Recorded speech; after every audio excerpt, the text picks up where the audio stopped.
बताऊं, अगर आपके घर में नई नई बहू आई रहे और पड़ोसी की महिला अगर आपकी बहू से आकर मिलना चाहे कि बहनी जरा बहू को दिखाओ आगे देख लेंगे, तो कहना मैया तुम तो दरवाजे में ही बैठो, चाय पानी मैं ला के दे देती हूँ, पर बहू से पड़ोसी को मत मिलवाना। अगर चाहो कि आपकी बहू 10 साल आपकी सेवा करे तो पड़ोसी को बहू से मिलने ही मत देना। अगर ये मिली तो आपकी बहू आपके हाथ से गई। जानते हैं क्या कहेंगी आपकी बहू से? यही कहेंगी, देखो तो सही अपना कैसे मालकिन की तरह सोती है, सोई पड़ी रहती है 24 घंटे, सारा काम तुम्हें करना पड़ता है। नहीं भैया तुम मेरी बहू रहती तो मैं तुमको इतना बिल्कुल काम नहीं करवाता। ऐसा कहते तुम्हारी बहू की बुद्धि को बिगाड़ेंगी। इसलिए महाराज ऐसी मंथराओं से भी सावधान। इन्हीं को मंथरा कहा गया है, जो मन गढ़ंत बात इधर के उधर करे वही मंथरा है। ढूंढेंगी तो 2-4 यहाँ बैठी होंगी। हम आप लोगों को नहीं कह रहे हैं, तो ढूंढने के लिए कह रहे हैं, ढूंढेंगे चर्चा करेंगे तो मोहल्ले में कोई न कोई होगा, हर मोहल्ले में कोई न कोई रहता है। महाराज ऐसे लोगों से सावधान रहें, घर बिगाड़ने वालों से सावधान। नारद जी नारायण नारायण करते करते पहुंचे कैलाश पर्वत पर। और कैलाश पर्वत पर पहुंचे तो माता पार्वती जी अकेली थी, भोले बाबा घर में नहीं थे। मैया यह नारद आपको प्रणाम करता है, आइए आइए देवऋषि आइए, स्वागत है आपका हमारे कैलाश पर। मैया बाबूजी नहीं दिख रहे हैं, हाँ वो कहीं काम से बाहर गए हैं। अच्छा अच्छा नारद जी ने सोचा आपके काम बन जाएगा। और कहाँ से आ रहे हो नारद जी? मैया मैं तो मृत्यु लोक से आ रहा हूँ, धरती पर से आ रहा हूँ, पर बड़ी विचित्रता मैंने धरती पर देख लिया। क्या देख लिया?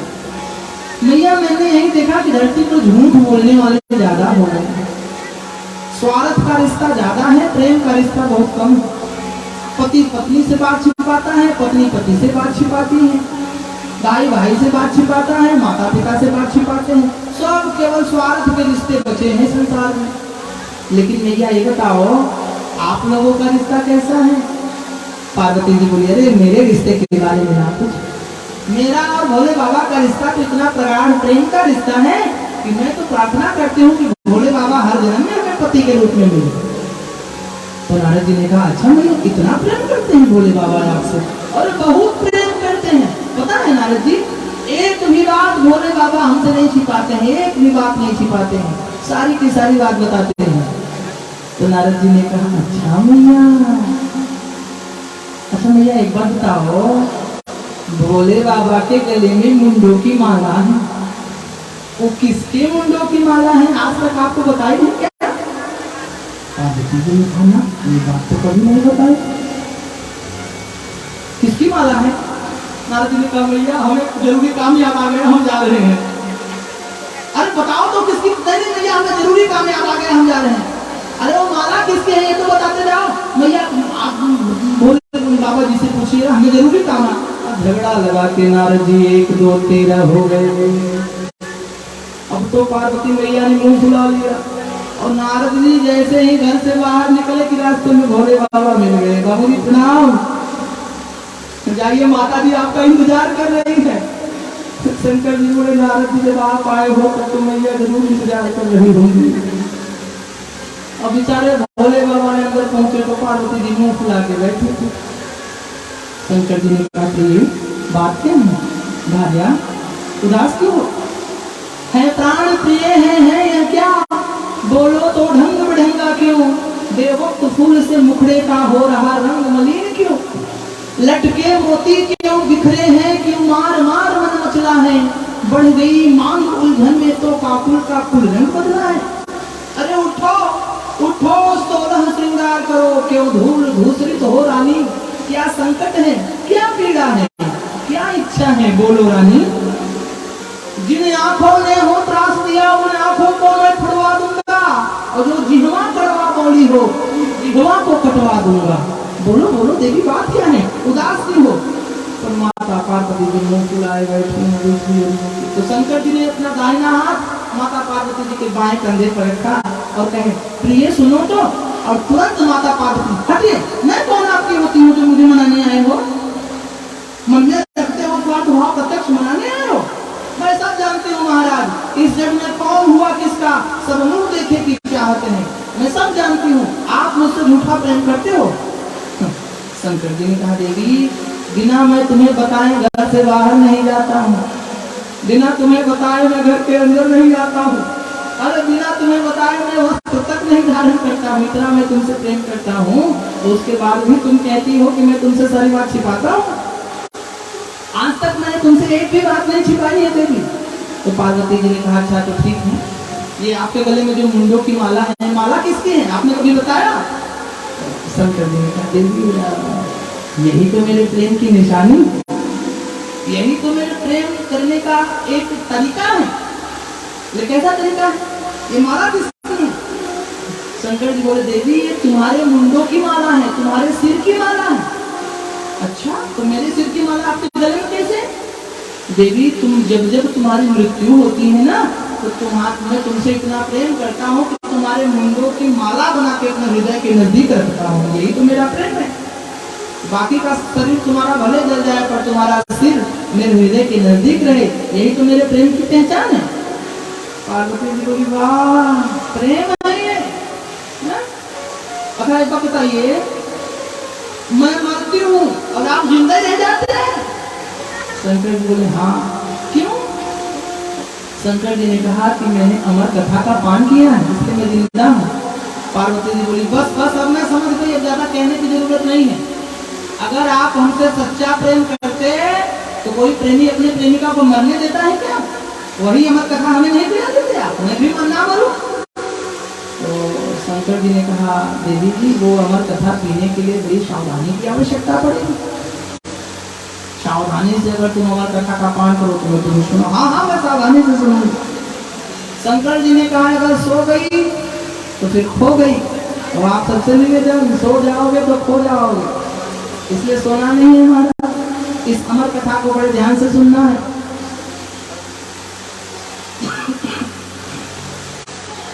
शंकर जी ने कहा देवी इस अमर कथा को जो सुनेगा वो अमर हो जाएगा, इसलिए बड़े ध्यान से सुनना। सावधान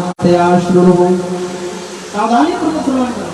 और शंकर जी ने महाराज कैलाश पर्वत के आसपास जितने भी जीव जंतु थे अपने नेत्रों की ज्वाला से ऐसी गर्मी प्रकट कर दी कि सारे के सारे जीव भाग गए। लेकिन शंकर जी के ठीक पीछे एक तोता और पत्नी सहित रहते थे, उन्होंने महाराज को एक अंडा दिया था। अंडा जब पहले दिन का होता है तो उसमें जान नहीं होती, इसलिए तोता और तोती तो उड़ के भाग गए पर अंडा वहीं पड़ा का पड़ा रह गया। और पहले दिन की कथा प्रारंभ हुई। माता पार्वती जी ने बड़े ध्यान से सुना, कथा विश्राम हुई। दूसरे दिन की कथा शुरू हुई, माता पार्वती जी ने बड़े ध्यान से सुना। तीसरे दिन की कथा शुरू हुई, माता पार्वती जी ने बड़े ध्यान से सुना। और तीसरे दिन की कथा पूर्ण होते होते वो अंडा फूट गया था, वो अंडा फूट गया था। और महाराज चौथे दिन की कथा में उस अंडे में जान आ गई, अंडा बड़ा होने लगा। और पांचवें दिन की कथा में अंडा तोते का बच्चा था वो। और तोते को एक बात मैं बताऊं, तोता को एक ही बात सिखाया जाए तो बड़े ध्यान से सीख लेता है, वो सुन लेता है। जब जब शंकर जी कथा कहते थे तो पार्वती जी से कहते थे कि हुंकारी भरते रहना। तो जब जब शंकर जी आंख बंद करके कथा सुनाते थे तो पार्वती जी से कहते थे समझ में आ रहा है ना? पार्वती जी कहते थे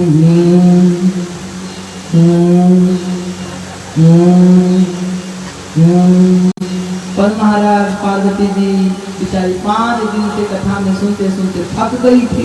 इतना सारा काम रहता है, सुबह शाम की कथा, मेहमानों का देखभाल, ऊपर से बहुत सारी समस्या, थक गई थी माता पार्वती जी।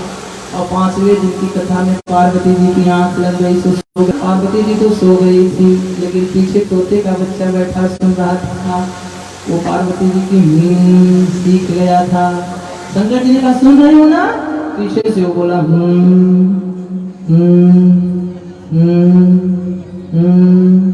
6 दिन कथा हुई, 7वें दिन कथा पूर्ण हो गई। और शंकर जी ने कहा बोले श्रीमद् भागवत महापुराण की। और जब कथा पूरी हो गई तो शंकर जी उठे तो देख रहे हैं कि पार्वती जी सोई है। शंकर जी ने जगाया, देवी आके बोलो। हाँ तो महाराज उस दिन आप कथा कह रहे थे तो उसके बाद क्या हुआ? शंकर जी ने कहा देवी कथा तो पूरी हो गई। नहीं महाराज मैं तो सो गई थी। शंकर जी ने कहा फिर हूँ कौन कर रहा था, किसी दूसरे ने कथा सुन ली क्या? और महाराज जैसे ही शंकर जी ने चारों तरफ देखा तो कोई नहीं दिखाई पड़ा। पीछे एक तोते का बच्चा छोटा सा बैठा था, वहीं हूँ कर रहा था। शंकर जी को आ गया क्रोध और शंकर जी ने त्रिशूल उठा लिया और उस तोते के बच्चे के पीछे चला दिया। विचार करो, शंकर जी भूल गए तोते के बच्चे ने भी तो कथा सुनी है और कथा का नाम अमर कथा है। इस कथा को सुनने के बाद जो अमर हो गया उसे त्रिशूल का चक्र कैसे मार पाएगा भैया? वो तो अमर हो गए, सुख का बच्चा वो अमर हो गया। और त्रिशूल पीछे पीछे पीछे पीछे दौड़ा दौड़ा आया और आगे आगे महाराज वहाँ तोते का बच्चा दौड़ा दौड़ा। और तोते का बच्चा कोई और नहीं, स्वयं सुखदेव जी भगवान थे। वो सुख जी महाराज ऊपर से उड़ते उड़ते नीचे उतरे बद्रिका आश्रम में, शम्याप्रास आश्रम में। वेद व्यास जी भगवान सूर्य को जल चढ़ा रहे थे। बगल में उनकी पत्नी बिटका देवी खड़ी थी, वे भी भगवान सूर्य को जल चढ़ा रही थी महाराज। उन्होंने मुंह खोला हुआ था और उधर से वह तोता उड़ते उड़ते आया, कहीं और जगह ना देखे बिटका देवी के मुंह में प्रवेश कर गया। शंकर जी पीछे से त्रिशूल लेकर आए। वेद व्यास जी ने कहा आइए महाराज आपका स्वागत। सुखदेव जी ने कहा महाराज आपके घर में एक चोर घुस आया है, मेरा चोर चोरी करके आया है। वेद व्यास जी ने कहा महाराज चोर और आपके घर में? महाराज मैंने तो सुना है कि आपको मकाने नहीं है और मकान नहीं तो कोई सामान ही नहीं, फिर चोर ने चोरी क्या कर लिया? शंकर जी ने कहा मेरी अमर कथा चुरा के आया, मैं उसे जान से मार डालूंगा। वेद व्यास जी ने कहा महाराज जी अमर कथा सुनने वाले को फल क्या मिलता है? शंकर जी बोले जो अमर कथा सुनता है वो अमर हो जाता है। वेद व्यास जी बोले महाराज जब वो अमर हो जाएगा तो फिर आप उसे मारेंगे कैसे? शंकर जी ने कहा सो शंकर जी महाराज अपना त्रिशूल लेके वहां से वापस गए। महाराज श्री सुखदेव जी माता के गर्भ में पड़े रहे और माता के गर्भ में रहकर श्री सुखदेव जी ने भगवान नाम संकीर्तन करना प्रारंभ कर दिया। बड़े ज्ञानी थे। हमारे और आपके गर्भ में अगर बालक आता है तो 9 महीने तक रहता है, पर भगवान सुखदेव जी 12 वर्ष तक माता के गर्भ में पड़े हुए। यह बात सुनकर लोगों को अचरज लगता होगा कि 12 साल तक कैसे? पर महाराज भगवान की कथा है, हरि अनंत हरि कथा अनंता तो हमें सुनहि बहुविधि सब संता। 12 वर्षों तक श्री सुखदेव जी महाराज अपने माता पिता के गर्भ में ही रह गए। सुखदेव जी जानते हैं कि अगर मैं इस गर्भ से बाहर गया तो फिर बाहर जाते ही हमें मोह जकड़ लेगी, हमें माया जकड़ लेगी। अरे माया माया सब रटे, माया पति कहे न कोई, माया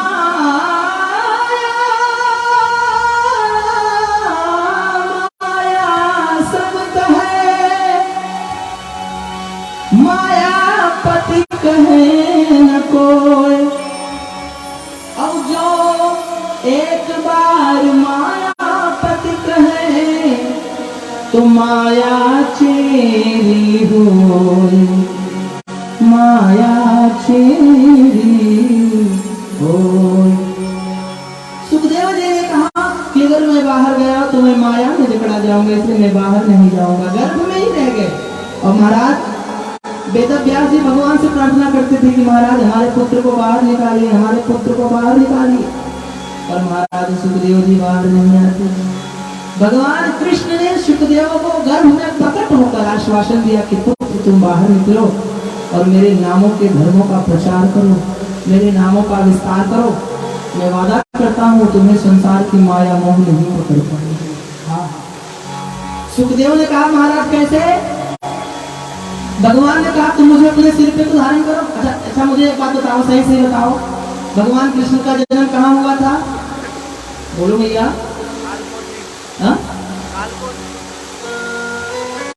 सुखदेव भगवान कृष्ण का जन्म कहाँ हुआ था?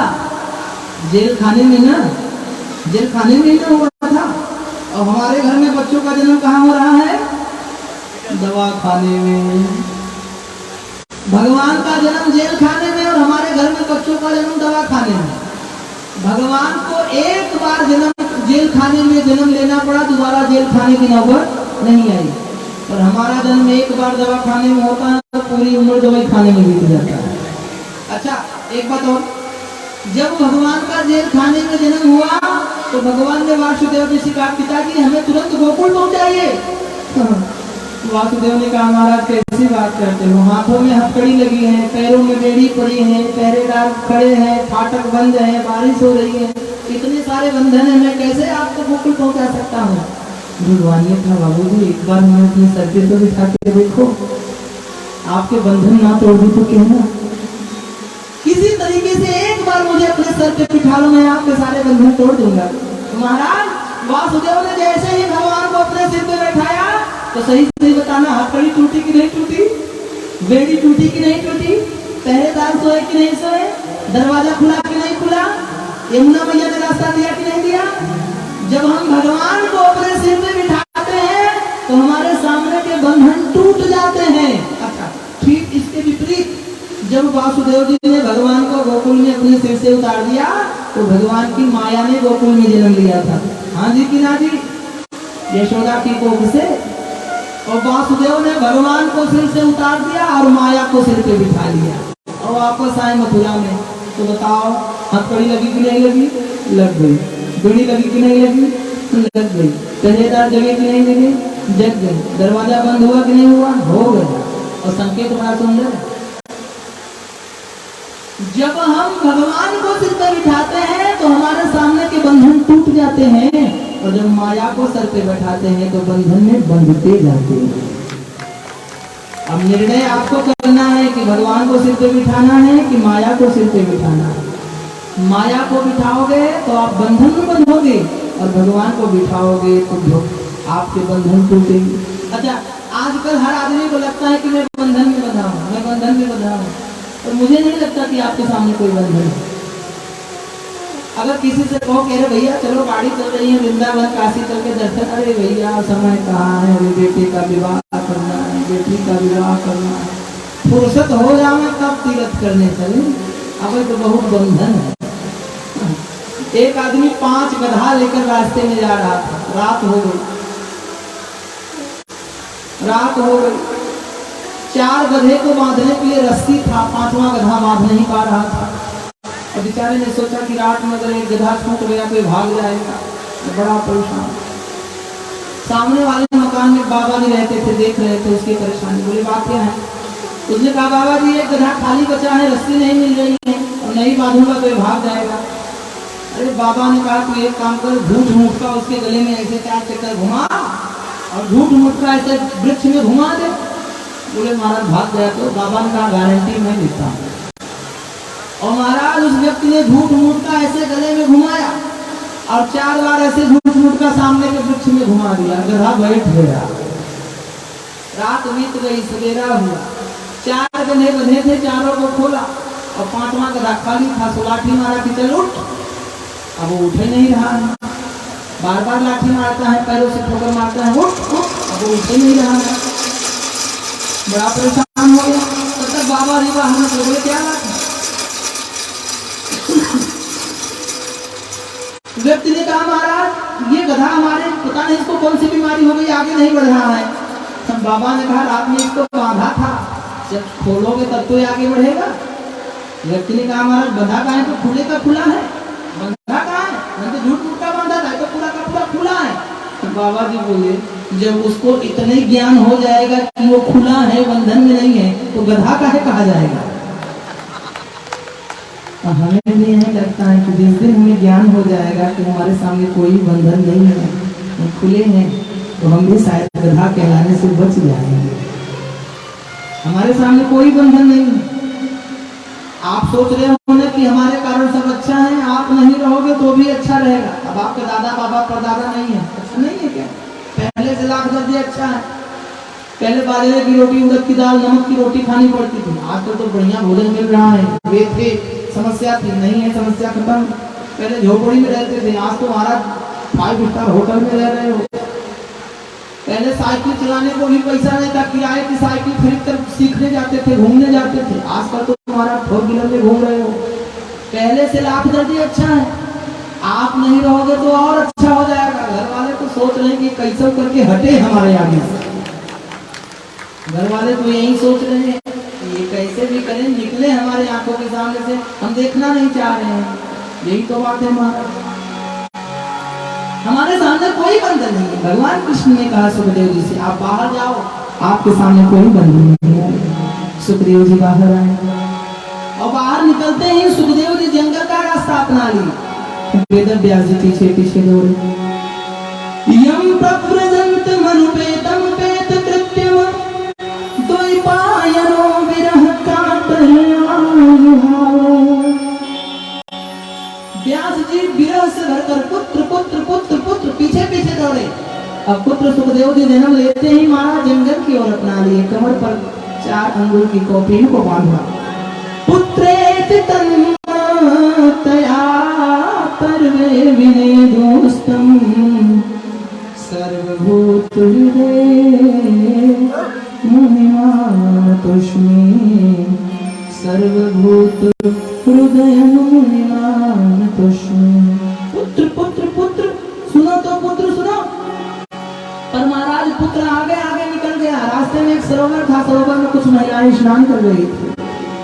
सुखदेव जी 12 वर्ष के सुखदेव जी उन महिलाओं के आगे से निकल गए और महिलाएं निर्वस्त्र स्नान करती रह गई। लेकिन उसी रास्ते से जब 60 वर्ष के वेदव्यास जी जब निकले तो महिलाओं ने अपने वस्त्र से अपने शरीर को ढक लिया। वेदव्यास ने कहा 12 वर्ष का नवयुवक मेरा बालक निकला तब तुमको लज्जा नहीं आई, और 60 वर्ष की अवस्था मेरी तुम्हारे पिता के समान मुझे देखकर तुमको लाज आती है। महिलाओं ने कहा महाराज आपको देखकर यह आभास हुआ कि कोई पुरुष आ रहा है, पर आपके पुत्र को देखकर ऐसा आभास नहीं हुआ। आपके पुत्र को देखकर ऐसा लगा जैसे कोई ब्रह्म चले आ रहे हो। वेदव्यास मन ही मन बड़े प्रसन्न हुए और प्रकृति कहने लगी महाराज आज जो आपके पुत्र बने हैं ना ये कल आपके बाप रहे होंगे। वेदव्यास जी अपने पुत्र के पीछे पीछे दौड़े पर पुत्र तो जंगलों की ओर निकल गए महाराज। वेदव्यास बड़े परेशानी अवस्था में वेदव्यास जी वापस आए। वापस आए तो बड़े परेशान बड़े निराश लाचार हो गए। 1 नहीं 2 नहीं 17 पुराणों की रचना कर डाली, लेकिन वेदव्यास के मन को शांति नहीं मिली, क्योंकि एक तो पुत्र भी घर छोड़कर चला गया था। एक समय की बात है, वेदव्यास की परेशानी में गाते हुए श्रीमन नारायण नारायण नारायण श्रीमन नारायण श्रीमन नारायण नारायण नारायण श्रीमन नारायण नारायण भगवान नारायण नारायण नारायण भगवान श्रीमन नारायण नारायण नारायण नारायण नारायण नारायण। देव ऋषि नारद जी वेदव्यास के पास पहुंचे, प्रणाम किया और पूछे महाराज क्या बात है। वेदव्यास ने कहा महाराज संसार ने बड़ा दुख दिया। 60 वर्ष की अवस्था में एक पुत्र हुआ वो भी छोड़ के निकल गया। 1 नहीं 2 नहीं 17 पुराणों की मैंने रचना कर डाली, लेकिन मेरे मन को आराम नहीं मिल रहा है। क्या करूं बड़ा परेशान हूं। नारद जी ने कहा महाराज संसार के लोगों का आसाना किया करना, संसार के लोगों का आसाना किया करना। जब कोई ना हो अपना सिया राम कहा करना। जब कोई ना हो अपना राधे श्याम कहा करना।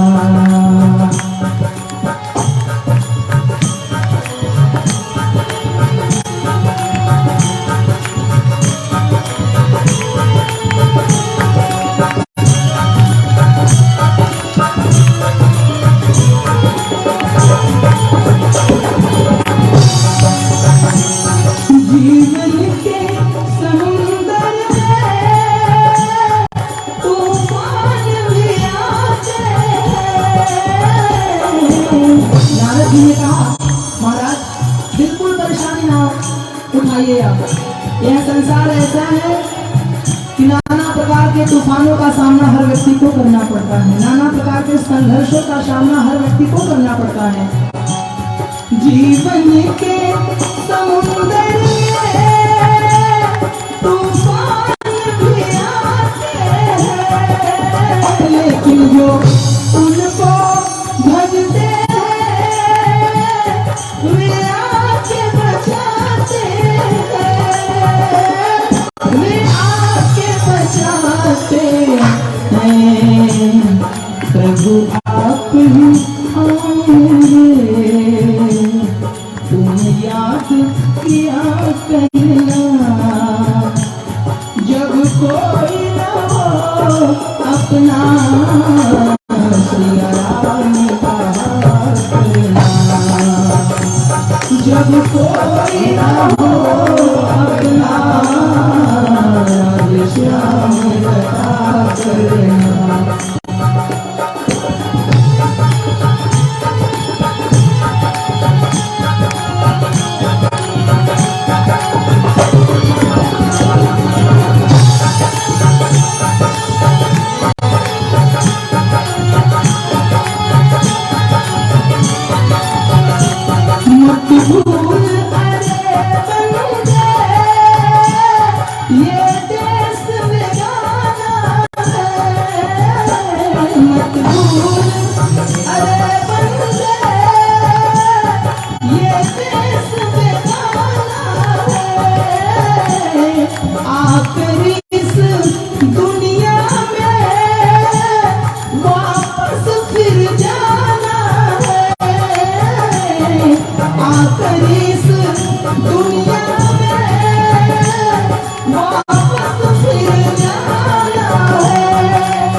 दिन रात बचा करना,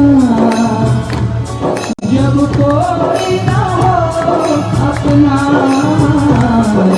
श्याम रक्षा करना, जब कोई ना हो अपना श्याम रक्षा करना।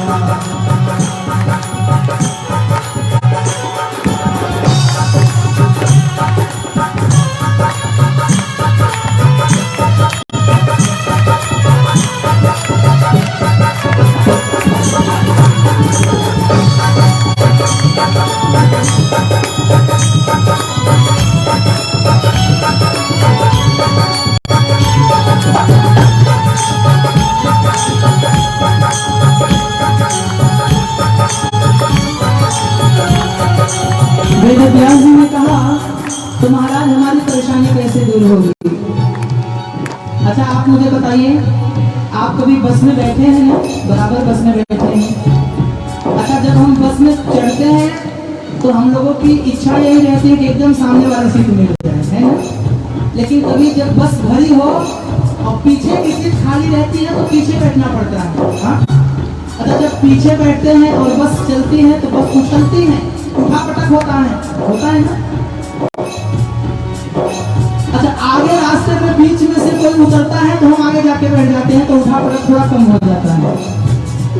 फिर आगे वाली सीट पे कोई उतरता है तो हम बीच से उसके आगे जाकर बैठ जाते हैं तो उठा पटक थोड़ा और कम हो जाता है। और जैसे जैसे हम ड्राइवर के नजदीक वाली सीट पर बैठ जाते हैं उठा पटक और खत्म हो जाता है। मुझे लगता है ये ड्राइवर परमात्मा है। और हम परमात्मा से जितनी दूरी रहेंगे उतना ही हमारे जीवन में उठा पटक रहेगी, और हम परमात्मा के जितने नजदीक रहेंगे हमारे जिंदगी की उठा पटक उतनी ही कम होगी। नारद जी ने कहा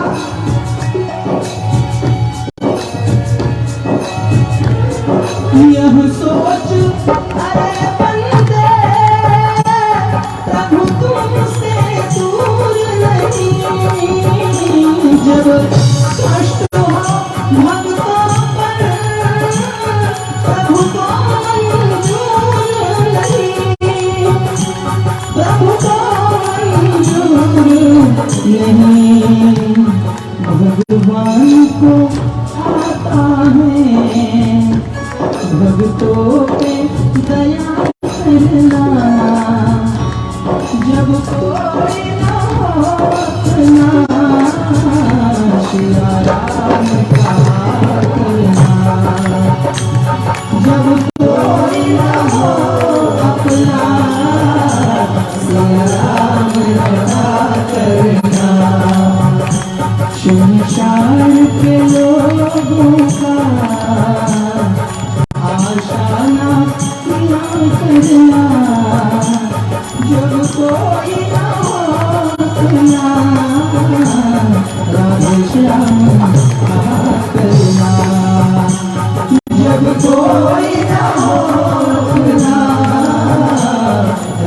श्याम कहाँ करना, सीताराम कहाँ करना, राधे श्याम कहाँ करना, सीताराम कहाँ करना, राधे श्याम कहाँ करना, सीताराम कहाँ करना, राधे श्याम कहाँ करना, सीताराम कहाँ करना। बोलिए राधे कृष्ण भगवान की जय। नारद जी ने कहा महाराज आप क्यों परेशान होते हो, कितने ज्ञानी होने के बाद भी आप परेशान हो। वेद व्यास जी ने कहा महाराज जीवन में आराम नहीं है। अच्छा आराम तो सब चाहते हो ना, आराम सबको चाहिए कि नहीं चाहिए। मैया चश्मे वाली मैया, माता ओ मैया, मैया जी आराम चाहिए कि नहीं। हर व्यक्ति को लगता है कि हमें आराम चाहिए। अच्छा मुझे एक बात बताइए, तो दौड़ने में ज्यादा आराम मिलता है कि चलने में। हाँ? दौड़ते दौड़ते तो थक जाएंगे, चलने में ज्यादा आराम मिलता है। क्यों जितन भैया, दौड़ने में ज्यादा आराम मिलेगा कि चलने में। चलने में ज्यादा आराम मिलेगा। अच्छा तो फिर चलने में ज्यादा आराम मिलेगा कि बैठने में। बैठने में तो और आराम मिलता है, चलते चलते थक जाते हैं। अच्छा तो फिर बैठने में ज्यादा आराम मिलता है कि लेट जाने में। लेट जाने में बैठे बैठे भी कमर दुखता है, लेट जाए तो और आराम मिल जाता है। अच्छा तो फिर लेट जाने में ज्यादा आराम मिलता है कि सो जाने में। लेटे लेटे भी आंख दुखने लगती है, सो जाने तो और आराम मिल जाता है। अच्छा तो फिर सो जाने में ज्यादा आराम मिलता है कि मर जाने में। बोलिए सो जाने तक भाई, जब आराम ही चाहिए तो जिंदगी भर आराम से फुर्सत ना रहेगा, बांस ना बजेगी बांसुरी। जब तक मानव का जीवन मिला है तब तक आराम नहीं है। मानव का जीवन संघर्षमय जीवन है। आपको लगता होगा कि पड़ोसी सुखी हैं, आपको लगता होगा कि नेता सुखी हैं, आपको लगता होगा मंत्री सुखी हैं, आपको लगता होगा प्रधानमंत्री सुखी हैं, कोई सुखी नहीं है।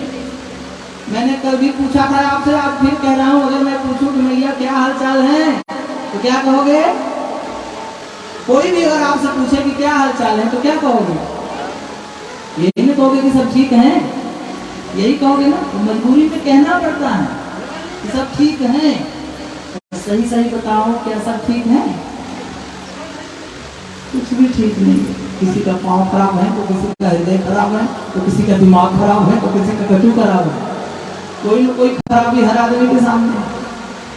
बड़ी समस्या है। आज आदमी के पास बैठने के लिए सोफा सेट है, खाने के लिए डिनर सेट है, पहनने के लिए टी सेट है, देखने के लिए टीवी सेट है, उसके बावजूद भी सबका दिमाग अपसेट है। सारा सेट है लेकिन दिमाग अपसेट है। मुझे लगता है जब आज आदमी मकान बनाता है तो नाना प्रकार के रूम बनाता है, kitchen room, bedroom, guest room, study room.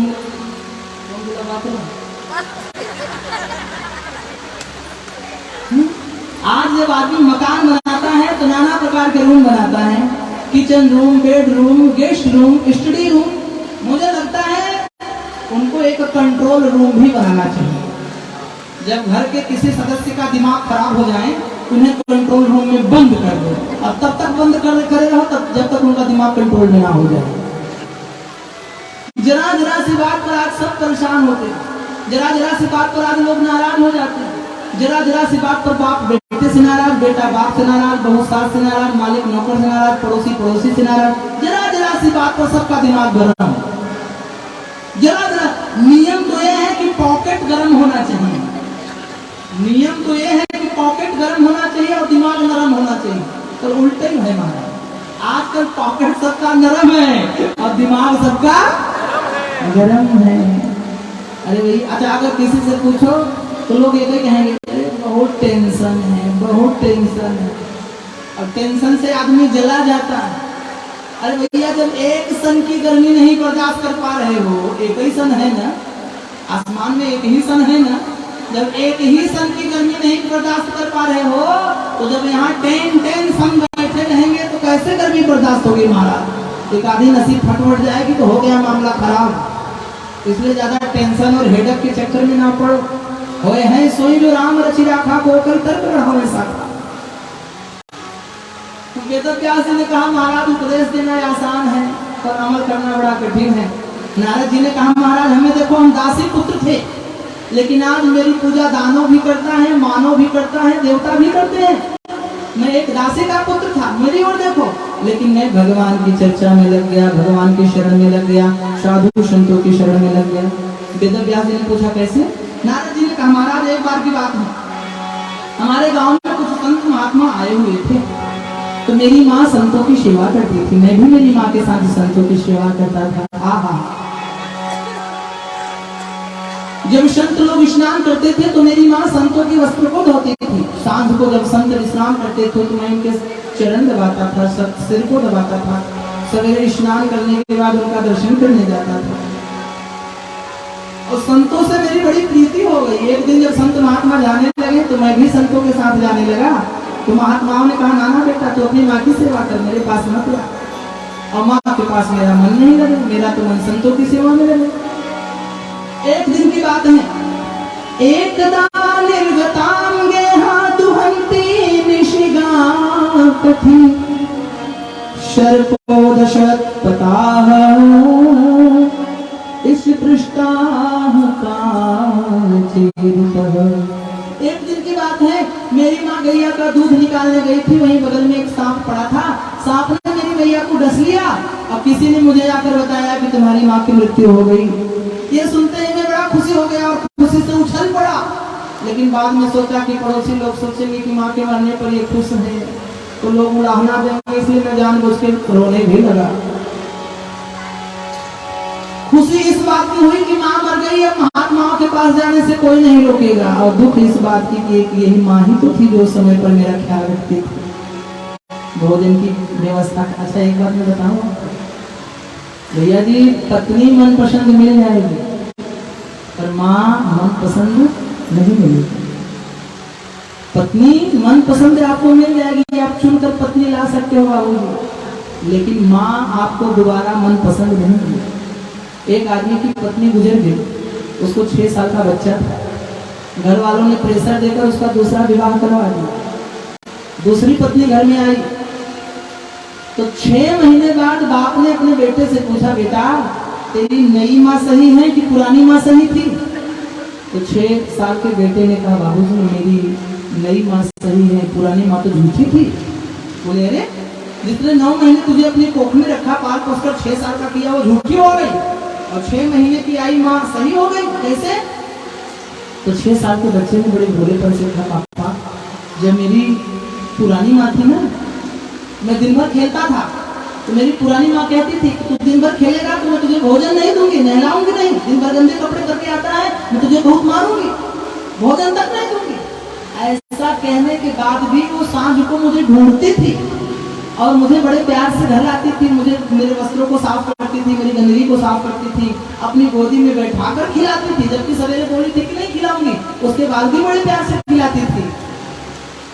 लेकिन ये जो नई माँ है इसने आज 3 दिन पहले कहा था कि तू दिन भर खेलता है मैं तुझे खाना नहीं दूंगी, और पापा आज सचमुच में 3 दिन हो गए मेरी नई माँ ने मुझे भोजन नहीं दिया। इसलिए नई माँ सही बोलती है, पुरानी माँ झूठ बोलती है। वो डांटने के बाद भी भोजन देती थी, नीचे तो एक बार कह दिया कि नहीं दूंगी तो फिर उसने नहीं दिया। महाराज पत्नी आपको मन पसंद मिल जाएगी पर माँ मन पसंद नहीं मिलेगी। माता पिता को पता है कब दुख होता है? जिसे चींटी से लेकर चांद सूरज तक सिखाया था वही बेटा बड़ा होकर सबक हमको पढ़ाता है, तब बाप को दुख होता है।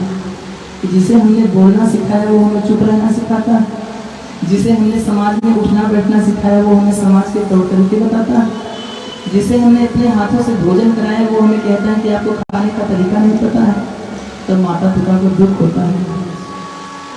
एक आंगन में एक माँ गेहूं चुन रही थी और उसका 3 साल का बच्चा आंगन में घूम रहा था, खेल रहा था। खेलते खेलते बच्चे की नजर आंगन के मुड़ेर पर पहुंची, वहां एक कौवा बैठा था। तो 3 साल के बच्चे ने माँ से पूछा माँ वो क्या है? माँ बोली बेटा वो कौवा है। बेटा फिर खेलेंगे। 10 मिनट बीता, फिर बेटे ने पूछा माँ वो क्या है?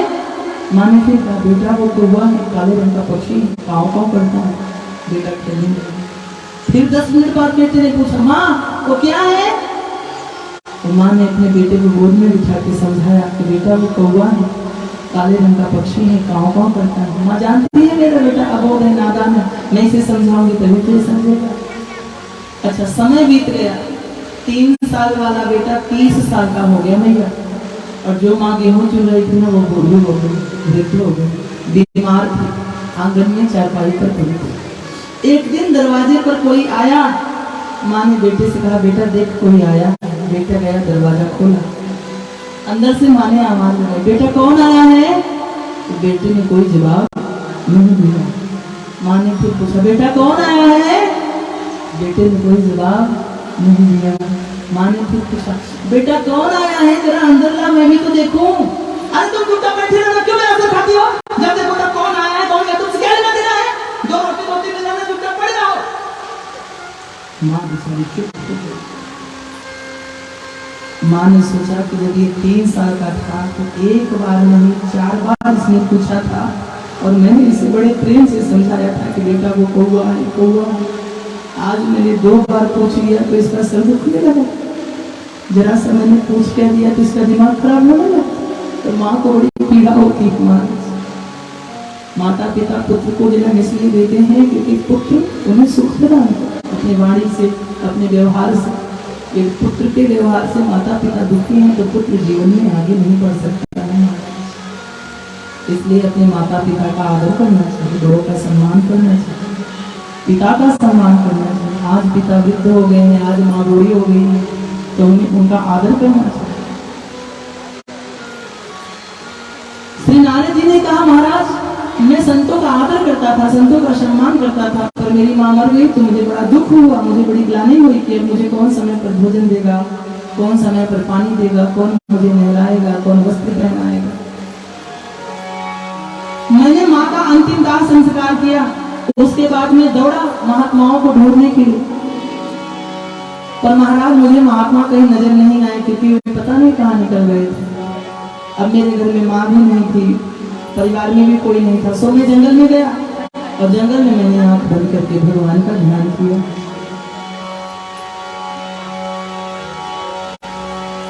मैंने आंख बंद करके नारायणं पद्मभं विशिष्टम शक्तिं च तत्पुत्र पराशरं च व्यासं शुकं गौडपदं महान्तं गोविंद्र योगींद्र मथाशिष। मैंने आंख बंद किया तो आंख बंद करते ही मेरे हृदय में एक सुंदर स्वरूप नजर आया, भगवान कृष्ण का सांवला स्वरूप, मुखमंडल पर मुस्कान, अधरों पर बंसी, सिर पर मोर मुकुट, पीतांबर धारण किए हुए भगवान की सुंदर झांकी मैंने आंख बंद करके देखी तो मुझे लगा कि जो आंख बंद करके मुझे दिख रहे हैं वो बाहर खड़े होंगे। जैसे ही मैंने आंख खोला तो बाहर से मूर्ति गायब। अब मैं बार बार आंख बंद करता हूँ, वो मूर्ति नजर नहीं आती मुझे। मैं तो बेहबल हो गया, मैं तो परेशान हो गया कि वो मूर्ति आखिर गई तो गई कहाँ। मैं तो हैरान हो गया, मैं रोने लगा कि हे परमात्मा, जिस स्वरूप का आपने मुझे दर्शन कराया वही मैं देखना चाहता हूँ, आपने अपने उस स्वरूप को क्यों हटा लिया? तो परमात्मा ने कहा बेटा वो तो मैंने तुम्हें अपने स्वरूप की चटनी चटाई थी। बोले महाराज चटनी चटा के ऐसे छोड़ दिया? हम बोले बेटा इस जन्म में नहीं, अब तू मेरे नाम का ऐसे ही गुणगान कर, अगले जन्म में जब प्रलय होगी तो तुझे, अभी तो तू मानव का पुत्र बना है, दासी पुत्र बना है, अगले बार जब तू मेरा नाम लेकर जब मृत्यु उपरांत इस शरीर को छोड़ देगा तो तू ब्रह्मा का पुत्र कहा जाएगा। और महाराज थोड़ी देर बाद चारों तरफ जल ही जल प्रलय हो गई और एक कल्प बीतने के बाद वही पुत्र ब्रह्मा जी के पुत्र कहे गए और देव ऋषि नारद के नाम से विख्यात हुए। उनकी दानव भी पूजा करते हैं, मानव भी पूजा करते हैं और देवता भी पूजा करते हैं। देखो ना, कभी जो एक नौकरानी का पुत्र था आज संसार उनके चरणों में पड़ा है कि नहीं? क्यों? संतों की सेवा करने का फल है। ये अच्छे लोगों के साथ रहने का फल है। कुत्ते दो प्रकार के होते हैं, कुत्ते दो प्रकार के होते हैं, एक पालतू कुत्ता होता है और एक फालतू कुत्ता होता है। फालतू कौन? जो आपके दरवाजे पर जाए, आपके दरवाजे पर जाए, आपके दरवाजे पर आ जाए, और जिसके जिसके दरवाजे पर जाए। जब कुत्ता दरवाजे पर आता है तो आप अपनी भाषा में कैसे करते हो? हड़ी यही ना। विचार करो, जब कुत्ता फालतू कुत्ता जब दरवाजे पर आता है तो हम लोग अपनी भाषा में कहते हैं हड़ी रे, हड़ी रे, हड़ी रे। और एक होता है पालतू कुत्ता। पालतू कुत्ते के गले में मालिक के नाम की पट्टी बंधी रहती है, पट्टा बना रहता है, वो कपड़े भी अच्छा पहनता है, 300 के शैम्पू से नहाता है, 250 का बिस्किट रोज खाता है, दूध भी पीता है, और तो और मालिक के मर्सिडीज कार में बैठकर घूमता है। और महाराज बड़ी बड़ी बंबई जैसे शहरों में, बंबई जैसे शहरों में बड़ी बड़ी हीरोइनें कुत्ते का मुख चूमते हुए 1-1 करोड़ की गाड़ी में घूमती हैं। और सड़क पर खड़ा हमारे देश का नौजवान सोचता है कि हे भगवान, अगले जन्म में हमको भी कुत्ता ही बनाना। इतनी सेवा, सोचो महाराज, कुत्ते की कितनी सेवा। कौन सा कुत्ता? जो पालतू, जिसके गले में मालिक के नाम का पट्टा है। अच्छा, उससे कोई नहीं कहता हड़ी रे, हड़ी रे। अरे उस कुत्ते को तो अगर कोई देखता है तो कहता है वाह बड़ा प्यारा कुत्ता है, हाँ बड़ा सुंदर कुत्ता है, हाँ क्या बात, कहाँ से आए थे, कहाँ से आए, वाह बड़ा सुंदर कुत्ता, बड़ा अच्छा कुत्ता। उस पालतू कुत्ते को देखकर लोग उससे जयकार करते हैं। माँ कौन से कुत्ते की? जिसके गले में मालिक के नाम का पट्टा है। अच्छा, अब आप विचार करो, अगर हम भी अपने आप को कुत्ता ही समझे तो फालतू कुत्ता बनना पसंद है कि पालतू? पालतू। हमारे भी गले में यदि मालिक के नाम का पट्टा हो जाए, तुलसी की माला हो जाए, तो हम भी भगवान के पालतू हो जाएंगे। तो अभी तो लोग कहते हैं हरि रे, हरि रे। जब ये हमारे गले में मालिक के नाम का पट्टा हो जाएगा तो सब कहेंगे वाह वाह वाह क्या बात है, बहुत सुंदर, बहुत सुंदर। मालिक के हो जाओ महाराज। गले में अगर सोने की चेन रहेगी तो चोर की नजर में रहोगे। गले में अगर सोने की चैन रहेगी तो चोर की नजर में रहोगे, और यदि गले में तुलसी की माला रहेगी तो माखन चोर की नजर में रहोगे। तो करना आपको करना है, कौन से चोर की नजर में होना है। अच्छा मुझे एक बात बताओ, चैन से सोने में ज्यादा आनंद है या सोने की चैन में? प्रश्न कोई कठिन नहीं है, तो बड़ा सीधा सा साधारण सा सवाल है कि चैन से सोने में ज्यादा आनंद है या सोने की चैन में? भैया बोलो, चैन से सोने में ज्यादा आनंद है या सोने की चैन में? मैयाओं को तो सोने की चैन में। देखो भैया, चैन से सोने में ही ज्यादा आनंद है, सोने की चैन में आनंद नहीं। एक आधे दिन सोने की चैन पहन के रेलवे प्लेटफार्म पर सो जाओ और सवेरे हो गया भला। तो सोने की चैन पहनोगे तो चोर की नजर में रहोगे, और तुलसी की माला पहनोगे तो मेरे माखन चोर की नजर में रहोगे, हमें कन्हैया की नजर में होगे। और कोई देखे या ना देखे कोई जरूरत नहीं, लेकिन मेरा परमात्मा मुझे देखे, मेरा भगवान मुझे देखे, उसकी नजर अगर मेरे ऊपर है तो फिर और कोई चाहे या ना चाहे कोई जरूरत नहीं है महाराज। किसी ने कहा कि मैं चाहूं या ना चाहूं, लेकिन तुझे चाहना, तुझे जरूर चाहना है। मैं चाहूं या ना चाहूं, लेकिन तुझे जरूर चाहना है। मैं देखूं या ना देखूं, लेकिन तुझे जरूर देखना है। तो भगवान ने पूछा, मैं क्यों चाहूं, तू क्यों नहीं चाहेगा? तो भक्त ने कहा कि अगर मैं तुझे चाहूंगा तो मैं मगरूर हो जाऊंगा, मैं अगर तुझे चाहूंगा तो मैं मगरूर हो जाऊंगा, लेकिन जिस दिन तू हमें चाह लेगा उस दिन मैं मशहूर हो जाऊंगा। तो कोई और चाहे आना चाहे, वो हमें चाहे। चाह आने से पैसे में आती रही, चाह पैसे से रुपए में जाती रही। चाह आने से पैसे में आती रही, चाह पैसे से रुपए में जाती रही।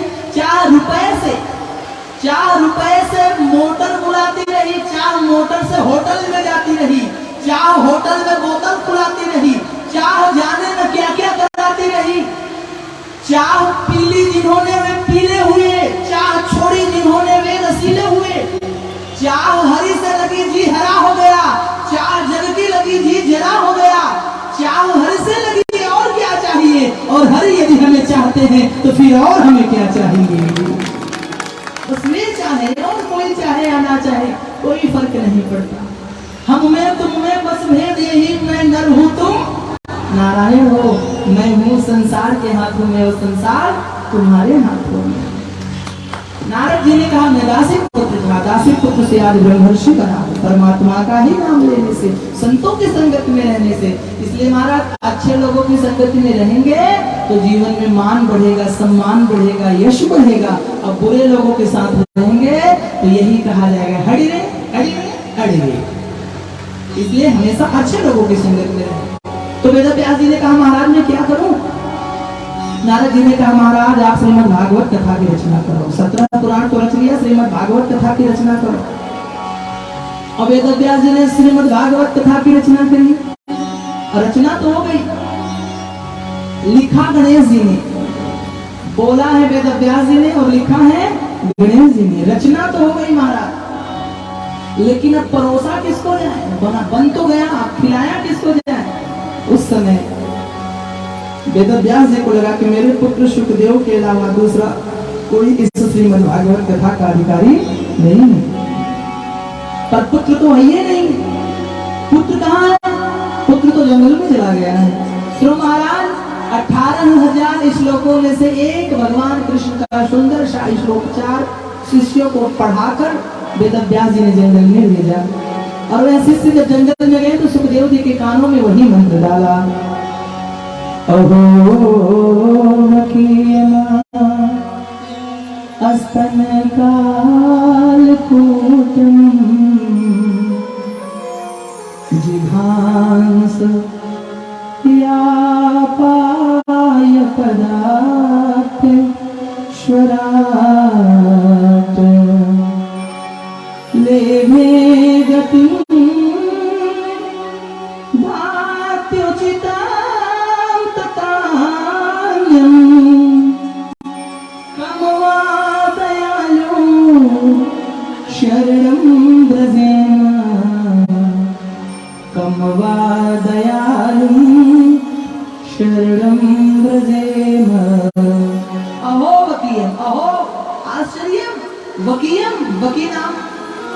पूतना का बकासुर की भगिनी पूतना अस्तन कालकूटम, अस्तन में जहर लगाकर आती है और मेरे कन्हैया को जहर पान कराती है।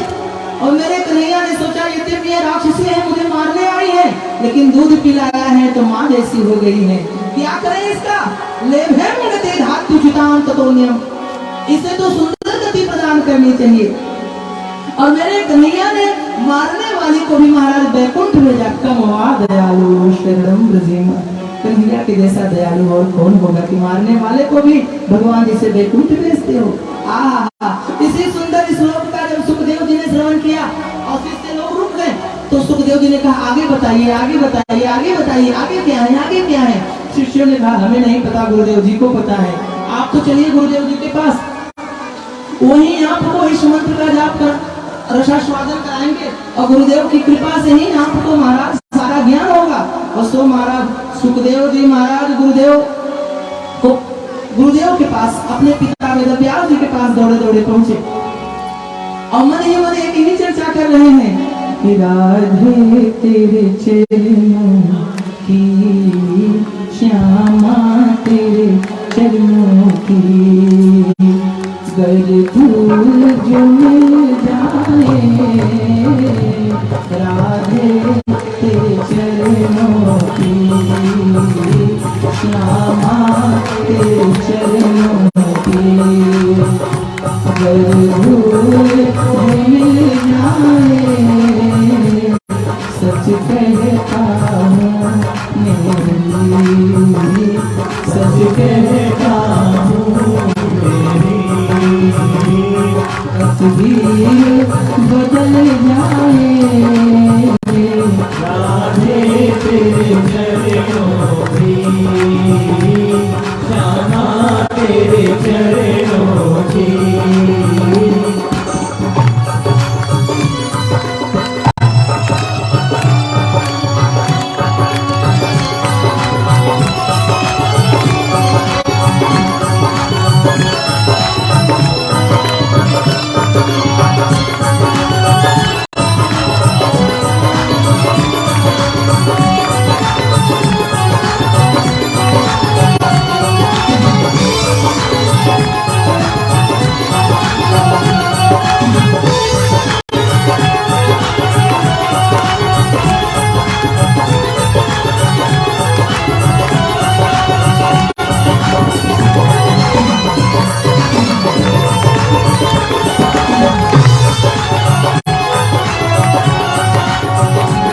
ये मन बड़ा चंचल है, कैसे समझाऊं। ये मन बड़ा चंचल है, कैसे समझाऊं।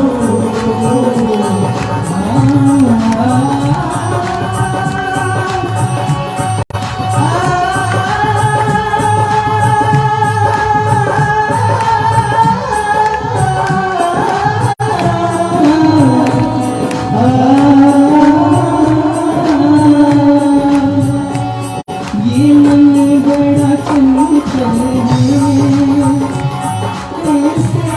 कैसे समझाऊं। ये मन बड़ा चंचल है, कैसे समझाऊं। जितना इसे समझाऊं, जितना इसे समझाऊं, उतना ही चल जाए।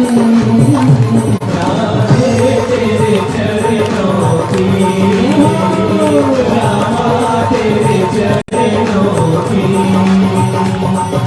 दूर जो मिल जाए।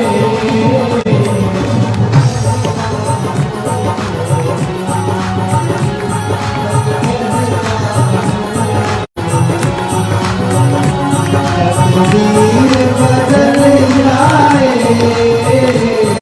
बाबा तेरे चरणों की, बाबा तेरे चरणों की। सुनता हूँ तेरी रहमत, दिन रात बरसती है। सुनता हूँ तेरी रहमत, दिन रात बरसती है। मैंने सुना है कि आपकी रहमत दिन रात बरसती है, तो मुझे ज्यादा तो नहीं महाराज, बस एक बूंद जो मिल जाए, एक बूंद जो मिल जाए, एक बूंद जो मिल जाए, एक बूंद जो मिल जाए, मन की कली खिल जाए।